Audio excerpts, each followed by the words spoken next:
So hey, Ontario, turns out you guys have just chosen Doug Ford, brother of Rob Ford, to be the leader of your provincial Progressive Conservative Party and your putative premier-in-waiting.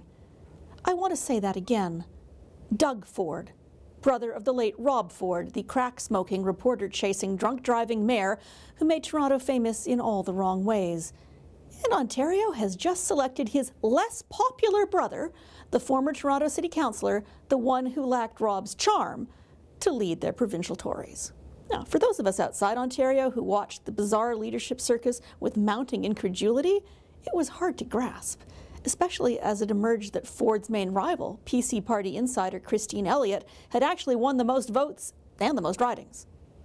I couldn't help remembering that when Alison Redford unexpectedly won the leadership of the Alberta PCs in 2011, the Globe and Mail greeted the news with the condescending headline, "Alberta steps into the present." Well, Ontario, you've stepped into your own present, gift wrap and all. But there is an important similarity between Ford and Redford in the way they won.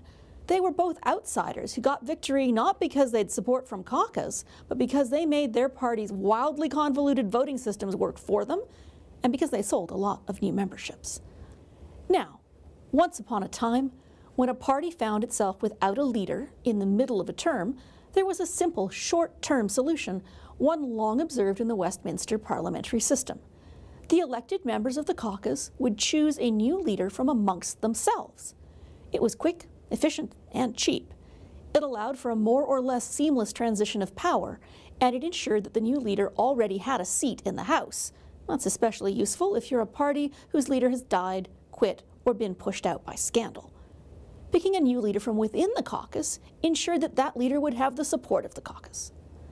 But to some, the image of elected insiders picking the new leader, or in some cases the new premier or prime minister, seemed anti-democratic.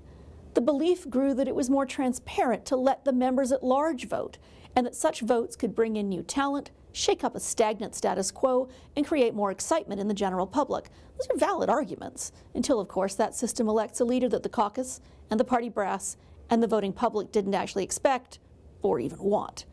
Which is how you end up, for example, with Stéphane Dion winning the leadership of the federal Liberals in 2006, and we know how that worked out.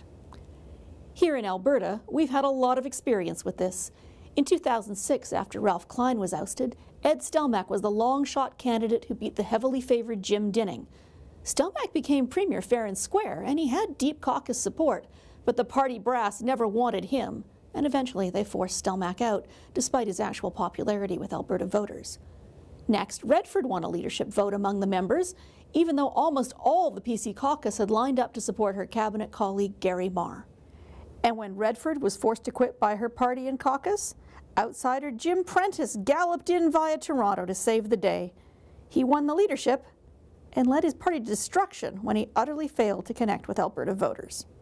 And yet, parties, federal and provincial, all across the country, still cling to a leadership replacement model that seems to favor chaos. Now it will be up to Doug Ford to see what he can do, leading a party from outside Queen's Park, leading a caucus that didn't want him as leader. And soon it will be up to Ontario voters to decide whether the PC party's choice is one they choose to endorse.